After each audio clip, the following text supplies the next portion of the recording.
मुल्तान में police firing से 2 नौजवान जाँ बहक, नाके पर ना रुकने पर फायरिंग की गई। पुलिस का मौक़िफ़, 3 एहलकारों के खिलाफ मुकदमा कत्ल, मुलजिम फरार, वर्सा का फौरी कार्रवाई का मुतालबा।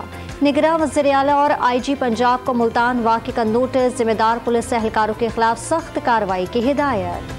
टोपर टैक्सिंग में कत्ल और डकैती के 3 गिरफ्तार मुलजिमान लॉकअप की छत तोड़कर फरार हो गए। 6 पुलिस एहलकार मुअत्तल।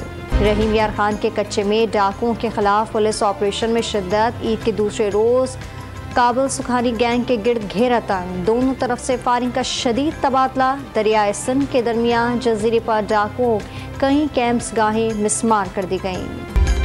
ओकाड़ा में तेज रफ्तार बस ने कार को रोंद डाला। हादसे में कार में सवार 7 अफराद जाँ बहक, मरने वालों में 3 बच्चे, 2 खवातीन और 2 मर्द शामिल।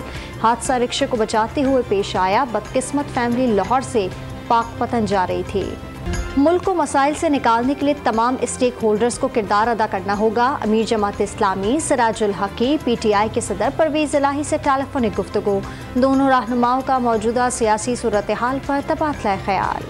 और वज़ीर ख़ारजा बिलावल भुट्टो का ईरानी हम मनसब अमीर बहर अल-यहान से टेलीफोनिक रब्ता। दोनों की एक दूसरे को ईद की मुबारकबाद। वज़ीर ख़ारजा ने ईरान और सऊदी अरब के दरमियान सिफारती ताल्लुकात की बहाली को मुस्लिम उम्मा के लिए खुशाइन करार दे दिया।